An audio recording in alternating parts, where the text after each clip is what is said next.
Welcome to 805 Focus. I'm Dr. Cinder Sinclair with Nonprofit Connect, and we will be bringing you the latest on your favorite nonprofits. So get ready to be inspired. Our special guest today is Kate Carter, and Kate is the founder and CEO of Life Chronicles. Welcome, Kate. Hi, Cinder. Gosh, you are amazing. Your organization is amazing. I'm so thrilled that you're with us today. So for those who don't know about Life Chronicles, maybe you could give us a little snippet of, the thinking behind it, what you do, that sort of thing. Well, it was 26 years ago. I had done a television internship at Channel 17, 30 years ago, I think now. And my friends all said, Katie, you're really good at this. What are you going to do with this? And I said, I don't know. I'm not interested in commercial television, but I'd like to do something meaningful with it. I don't know what that is, but I'll know it when I see it. And it was a couple years later that a close friend of mine told me that she'd been told to get her affairs in order, that she had terminal cancer. Her husband had just passed from ALS, Lou Gehrig's disease, and the kids were 16, 13, and 10. Oh. So it was a couple of days of walking around, and they told her to get her affairs in order. So I was just, what can I do? What can I do? What can I do? And I thought, well, I can do video.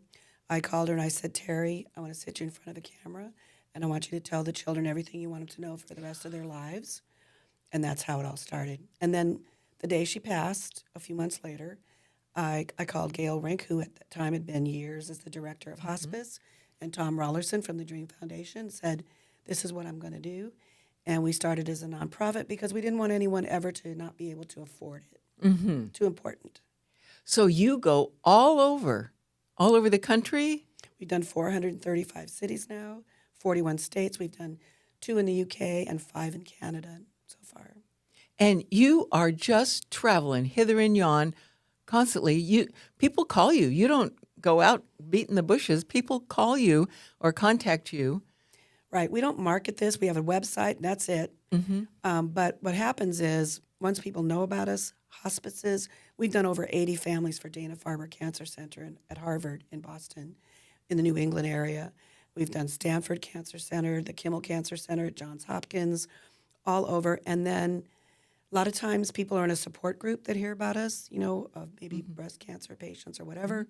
The next thing you know, we do one of them, and then they're referring to each other. And then there are people who literally tell us all they did was go on the internet looking for someone who could help them record stories. And our focus is seniors and seriously ill. So it's not always someone who's terminally ill. Mm-hmm. It can just be seniors. And sometimes it's both. Sometimes it's a seriously ill senior. But they look for us and find us on the internet. Wow. And so that you get calls. I mean, I think you've got them stacked up for the rest of the year, places you're going. Right now we've had requests from Washington, D.C., Louisiana, Charleston, see if I can get them all, Arizona, Portland, 2 in San Francisco, and we just got one in Arizona. I haven't even called them back yet. But they come in all the time, and they're not solicited. They come to us. And you just go there practically at the drop of a hat and interview whoever it makes sense. So the person who is terminal and their spouse or whoever, how do you decide who you're going to interview? Well, it's usually a person who's in a situation. They're the focal point, but we always encourage families to do this together. Okay. Whoever's close to them. Sometimes it's a friend. They don't have a spouse or whatever, or children. Because we were given a study when we first started, a doctoral dissertation, and one of the things that it showed in the study was that by filming people together, whoever remains remembers not just the sight and sound of the person who's gone, they remember what it felt like to be with them. Oh, gosh. And Keck Medical School at USC has done a white paper on our work because of the therapeutic value. When we started, we didn't think in terms of therapeutic value. We thought it was memories, but it's just evolved over and over because we respond to what we can tell people are what they need. And what we found was people who needed to have meaningful conversations before they're gone with people they care about. And so obviously it's transformative for the people that you're interviewing, the families and all. I've also heard that it's transformative for the people behind the camera, the ones who were actually That's videoing. right. In the early days, and I literally the first time I gathered some close friends, they just happened to be all female, and said, I want to do this. Will you help me? One was an attorney, one was an accountant, all those things that you need to start, especially a nonprofit. And we sat down and we made a list, which I still have to this day in our computer. And the last thing it said, volunteers, especially high school students. And we do college students too. But we knew from the beginning that what we were going to film would be very profound because people at end of life don't talk about inconsequential things. They talk about Yeah, what really good matters point. because they don't have time for anything else. So they want to get to the heart of it. And we knew that this would have a really positive, profound impact, especially on young people. We know they come to us because they think video is cool. Yeah, They want to do sure. the production. Yeah. But they stay with us for years because of the impact it's had on them, Wow. a profound impact. So you meaning the organization, Life Chronicles, has a very, very special award that you give out every year. Every year? We started in 2010. Okay. We've done it every year. I think we didn't do it during COVID for a couple of years maybe. But we decided that we wanted to honor people because when we film people, and I get so many calls with you, oh, you wait till you film my grandfather. He has the most amazing stories. You probably never taped anybody as amazing as him. And I always smile because everybody's stories are fascinating. Yes. Everybody has a story. But we thought, wouldn't it be fun to honor each year a couple who had remarkable lives, been beneficial to the community, just amazing people, and honor them as our annual fundraising event. Okay. And it's always been super well received, different themes sometimes. This time, because we honored Harry and Judi Weisbart, and Harry loves to dance, Yes. which I do too. We decided to call Dancing with Our Stars and focus on that just as a theme. But we love that we do a video of each couple that we show at the event, some of it. They're pretty long, so we don't show all of it. And that way we share with the community. And we honor these people who deserve to be recognized for what they've done for other people. Gosh. And so thank you for talking about the fundraising because the fact is Life Chronicles is a nonprofit 501c3. And so a person can make a financial donation by going on your website. I bet you've got a Donate Now button. We do. We have a tab at the top that says donations. Good, You can certainly go to lifechronicles.org. And we don't turn anyone away that can't afford to donate. Okay. Some are quite generous. We do have an amount that we offer to people that if they can do any part of that would be great, but no one gets turned away. It's too important. Once a person's gone, that's gone. And we can't go back and get their story or the things they want to say before they're gone. Yeah. Such important, powerful work that you're doing. So we have about a minute left. So what other message would you have in this little Well, you time did ask for- me about a story, and there's a bazillion of them. I could talk Yes, for a yes, long time I'd love about a story. stories. But we had a recent one that I really love because in the early days, I just had this sense that what we were doing was important and would become more important to people we'd served as the years go by. So months ago, we got a call from a 24-year-old woman in Toronto who we had filmed her with her mother when she was 11 years old, 13 years before. Wow. Her mother was dying, and we filmed her with her mother and her 14-year-old sister as well. And she called and she said, we found a DVD. It doesn't work anymore. We don't even make DVDs anymore. But for the period of time that we did, we're converting as many of those as we can, by the way. So she said, tell me you have my mother's video.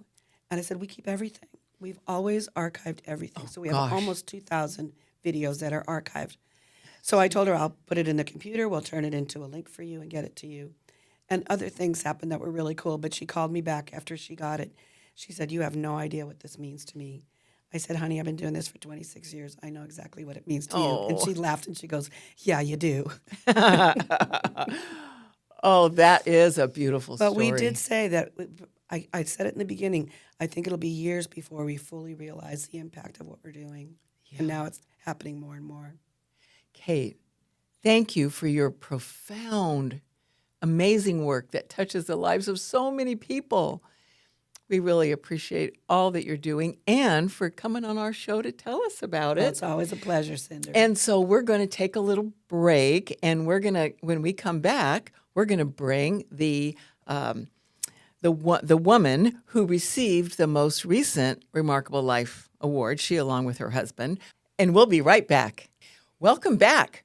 And so now we have the recipient of the Remarkable Life Award, Judi Weisbart. Judi, along with her husband Harry, recently received the Remarkable Life Award from Life Chronicles. Hello, Judy. Thanks for being here. Hello, Cinder. Thanks for having me. Oh, gosh, I can only imagine. I don't have to imagine. I know why you and Harry were chosen for this important award. You are everywhere. You do so many things, you and Harry both, for so many nonprofits, and you support Life Chronicles, and oh, golly. So tell us about what inspired you to get involved with Life Chronicles, all your work with nonprofits. Well, first of all, I think we all know, those of us who live in Santa Barbara, it's a privilege to live here. And a part of the privilege is the nonprofits. So we take care of our own in a way that's just magnificent as far as I'm concerned. So my connection with nonprofits is I believe that community serves itself when those who live in community choose to serve. So Harry and I have always chosen to serve. I ended up starting a business serving that people pay me for, too. So I'm not as good as I sound. I'm not as good as it's called A Busy Woman Consulting. So I started in the nonprofit world, obviously doing, I was working in schools with my kids, doing that kind of thing. And then finally, my first big job was I was the first program director for Women's Economic Ventures in '93 when, at the time, I remember Marcia Bailey starting like 6 months before, and she had people come in and speak but didn't have an actual program developed.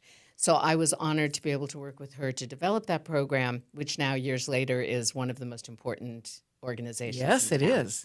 So I did the program director position for about 3.5 years, and then I ended up becoming the development director when I realized that I was good at asking people for money. Which, when there's only two people working in an organization, you don't really have a choice. And from there, I've been development director for the ADL, Anti-Defamation League, bringing No Place for Hate into Santa Barbara, both the schools, the university, and with all of the law enforcement. I've also worked with a number since I started my business. Actually, before I worked with the World Business Academy with Ronaldo Brudico, who was doing amazing work, trying to close Diablo Canyon and doing environmental work. So I believe that social justice, environmental work, and community has to be fought for in a really positive way, and that's what I do. And now with my company, which I am retiring from next year. Oh my gosh! I am, Cindy. News bulletin. I am trying. I work with amazing groups of people. I work with the Food Bank and with Communify and with New Beginnings and with Life Chronicles and with the firefighters after the fires and just numerous organizations. My husband has always felt really strongly that he works with those who are in need at home. So he delivered food for a long time. He worked with CADA with a kid that needed a mentor. He worked in a couple of the old age homes. Now, you've got to understand that my husband is 88, still dances twice a week. So he doesn't think he's older. Yeah, right. Right. So the two of us just do the joy of being of service. And that's why we were honored by, I believe, why Kate and the others chose us. So. Oh, gosh. And how wise they are to have chosen both of you. And, not only do you do such important work in our community, but both of you are like a beacon, sort of setting a high-level example for other people of how to give back, how to volunteer, how to do their part in the community. That's sweet. I think we are in our own way. I don't think that we see ourselves that way, but I get it. I think that my passion for Life Chronicles is not giving back to everybody, it's giving back to me. And I think that if you're honest about being a philanthropist, if you have the money, or a volunteer, if you choose that route, is really not for the organization. It's really not. If you're really honest, it's for you. That is such a good point. It's true. And true. Yeah. It fills a place inside you that you need to fill to be able to feel whole and complete. And for me, the Life Chronicles has been my life's work. I was 8 years old when my father died. He kissed me goodnight one night, went out for dinner with my mother, had a massive heart attack, was in gosh. the hospital when I woke up in the morning, and died that afternoon. And I never saw him again. And it's profoundly affected who I am. In fact, Gloria Vanderbilt said something brilliant when her son Anderson Cooper asked, "What happened when your dad died? How did it change you?" And she said, "I knew that I could do anything I needed to do by myself in the world," which is true. Wow. And I also knew that I would never feel safe again, Oh, which is true. So as that child, I never really had that vision of my father of protecting me or being there, and therefore I was going to do it. I had a great mom, but I desperately wanted to hear his voice. I desperately wanted and you to couldn't see remember. him walk. You couldn't remember his voice. No, and I couldn't remember how he walked. Oh. Or how he crossed his leg, which Oh. my mother would say when my brother would do something, that's just how your dad Oh, did it. gosh. And I think that that's what the gift of Life Chronicles is. They show the person, and you get to have that experience on film for the rest of your life. So you wished that you would have had a video of your dad that you could watch. So And much. so since you couldn't do that, you're going to help make that possible for other people. Bless your heart. Exactly. But like I gosh. say, we do it because it's what we need, right? That's why we do a lot of the things we do. And yeah, so I love Life Chronicles, but I think it's really important for people to know that she, Kate, the amazing being, Yes, the she angel, is. the angel being, didn't name it Death Chronicles. She actually named it Life Chronicles for a reason. So my husband and I gave ourselves a gift Oh. at our 40th wedding anniversary, Oh. which was almost 12 years ago, when I had brown hair. We actually did a video talking to our kids about how we met, what went on. I'm a second wife, so the relationship, in taking on a different family, his children, and then we had a child, and how they're all connected. And I think that that's really important for people to understand that Yeah. Kate does this for people who are elderly and dying, but the reality is ultimately we're all dying. So why don't you do it before Right. you are not feeling well? Yeah. Because honestly, it's the greatest thing we did. We love it. Our kids get to know the real truth about us. I did it with my mother. For my mother, it was magnificent. She got to tell her stories of the Second World War and of this, and we showed it at her funeral. It was great. It was wonderful. So Life Chronicles did a video of your mom. Just your mom, or you and your mom? Me and my mom, and then my mom on her own. So I would say that Okay, okay. Kate interviewed my mom for about 3 hours. So my mom was in the British Army. My father was in the American Army. And she told that whole story. And that's what's so exciting about Life Chronicles. They actually have stories that you don't hear unless your grandparents told you or whomever. Yeah.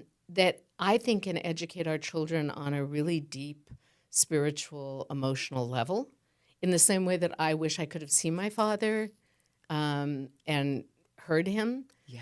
I think that when you tell stories from your experience, you can actually educate, especially younger people, with a reality that they don't necessarily have in their lives. So ultimately, I would love for every Life Chronicle to be digitized and AI to put it in its own little space Yeah. so that kids could actually do papers on what it was like in the Second World War, what it was like for people who had babies out of wedlock when that was the word.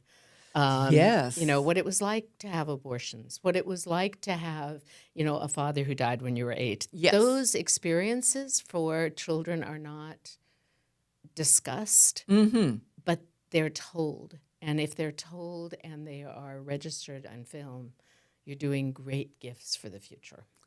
Great gifts for the future. Life Chronicles. I love that. You just have quite a gift for putting words together, my dear. So, and your family they just love that video of you and Harry. They do. I don't know. Do your kids ever love anything you do? Really? Harry and I love it. Oh, well, We that's thought good. It was That's great. No, Well- they appreciated it. They did, and I think more importantly, they appreciated my mother's, because I don't know if you appreciate what you have. I think you appreciate what you lose. Yep. So I think that at death, people look at things in a different way than when the person's still there. Yeah. Oh, Judi. Well, congratulations to you and Harry on receiving that important award. And thank you so much to you and Harry for all the work that you're doing and for the light that you shine on our whole community. We appreciate you.